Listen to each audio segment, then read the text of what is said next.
Accidentally shaming the firm owner's disabled daughter got me fired. This happened Friday. I spent the weekend crying, dreading having to seek for a new job. Enjoy explaining why I was fired from my last job. I'm typing to arrange my ideas. Everything is a disaster now. I was still in orientation after 3 months at the company. Sales and advertising were my jobs. I managed existing accounts as the new guy. I provided customer service and encouraged clients to boost their advertising spending.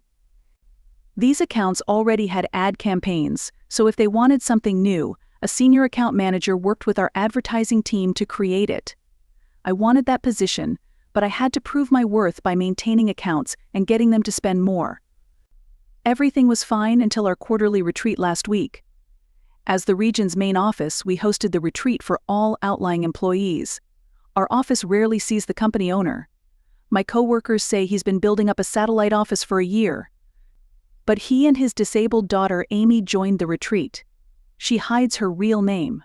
My coworker informed me that Amy worked at a remote office and that I would likely not interact with her, but I should be nice.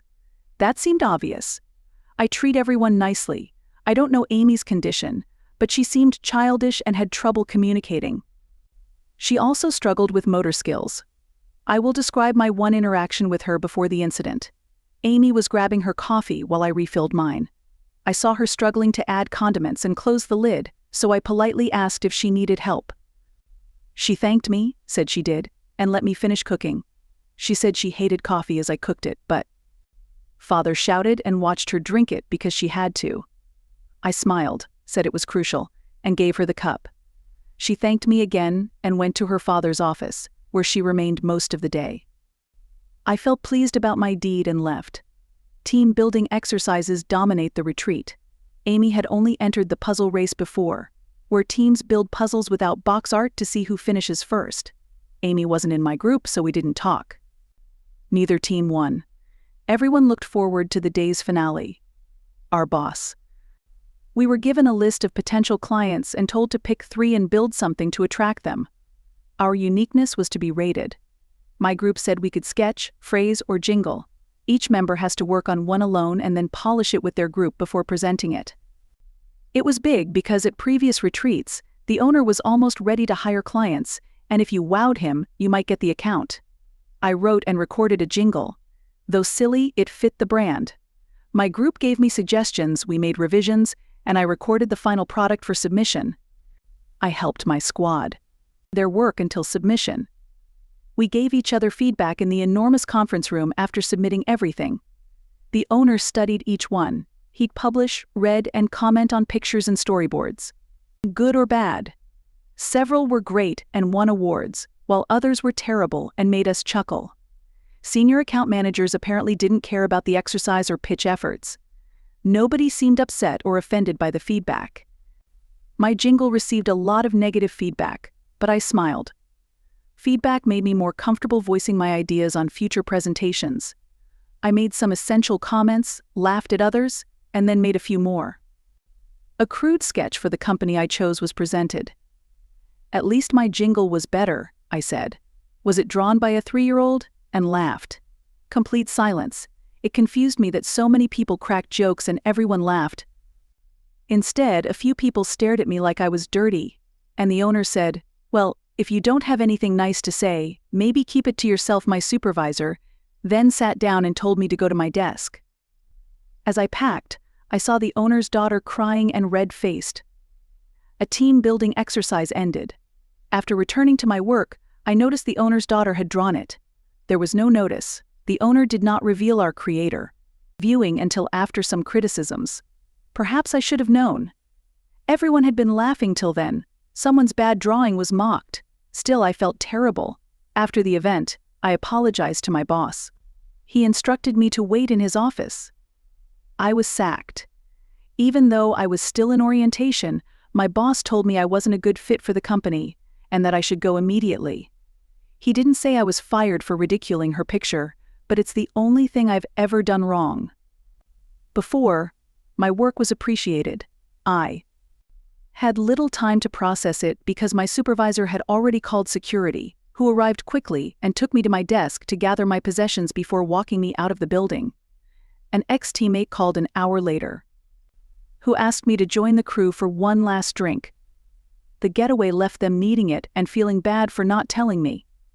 Though I wasn't feeling well, I tried to make sense of things. I went to the bar.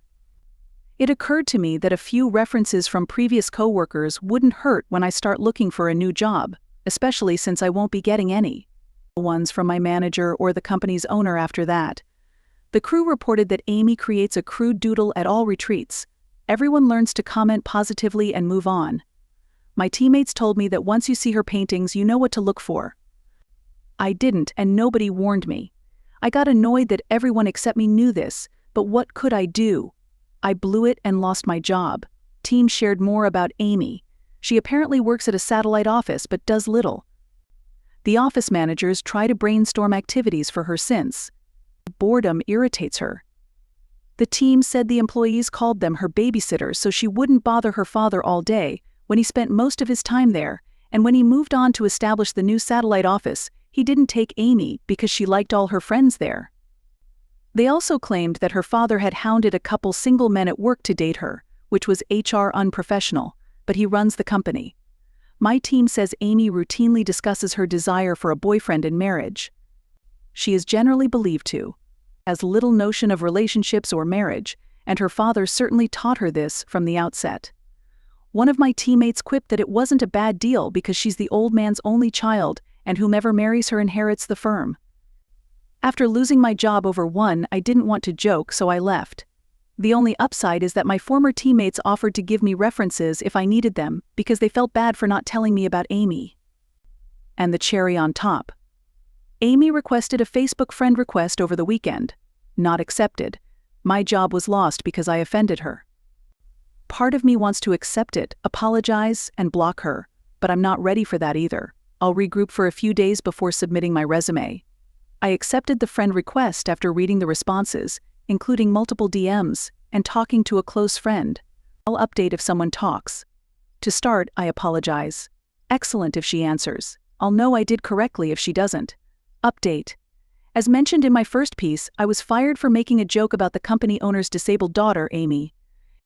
We pitched in the day's final team-building activity.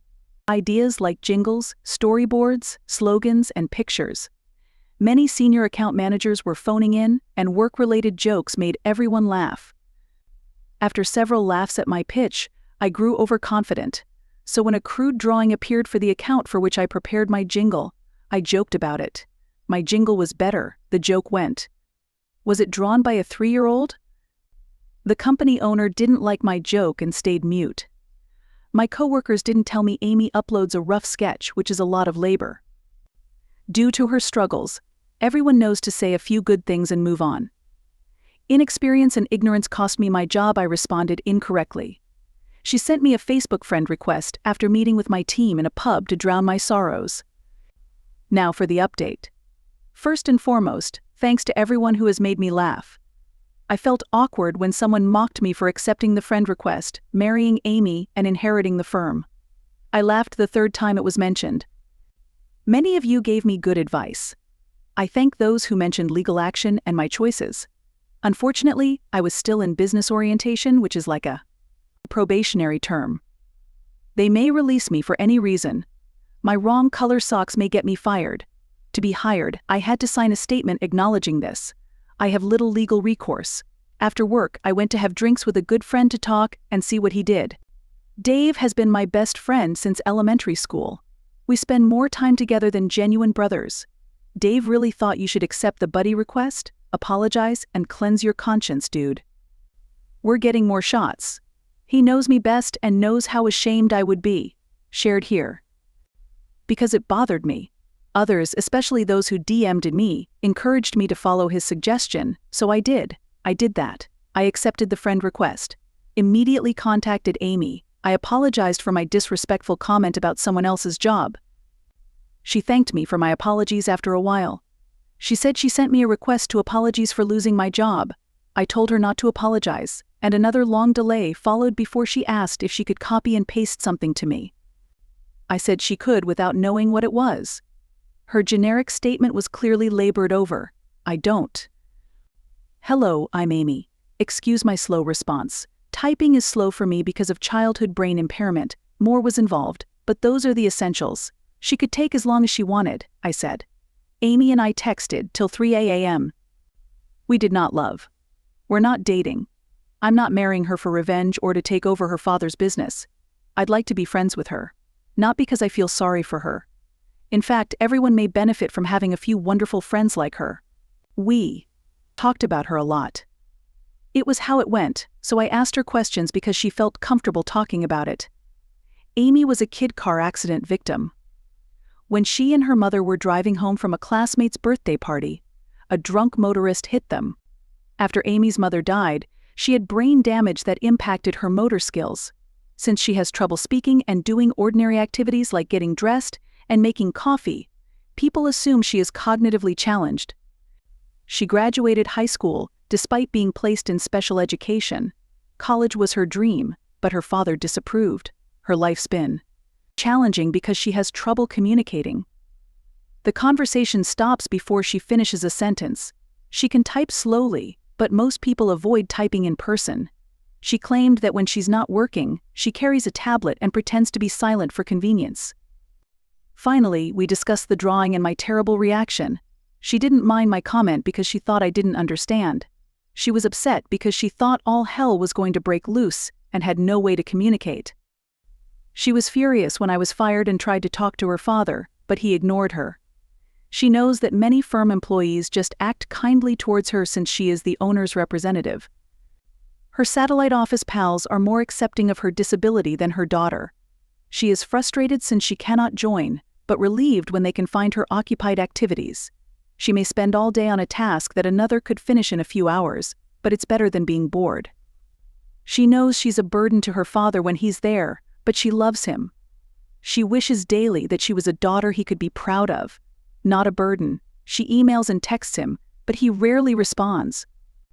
If they're nearby, he'll walk up and talk to her, which is frustrating because it's a one-sided conversation. Cannot do more than say yes or no. She thanked me again for helping with her coffee. As a child, she tried to do everything herself and was annoyed when others helped her. She now respects the handful who do. Most people stand by and seem to calmly wait for her to do it. Our time was running out, very late. She responds slowly to SMS. Words are misspelt. Someone might suggest she's mentally ill. I mischaracterized her as childish in my earlier post. She speaks loudly when she tries to stress something. She sounds more like an enthusiastic toddler than an adult trying to. Converse. We ended last night by promising to talk again. I watched the first House of Dragons episode and was asked if I wanted to talk about it afterward. I told her I would love to. That concludes the update. I apologized to people who expected me to take over her father's business. Not doing that. I felt better after chatting to Amy. 2 of you suggested leaving a gap on my resume, which I may do. I'm not sure how I'll handle the firing at my next interview. I doubt there will be any updates, but this conclusion is better than my last. TLDR, because 2 people requested it in my initial article. I lost my job but may have acquired friends. Loved House of Dragons. Please do so and click the notification bell to receive more scary real-life stories.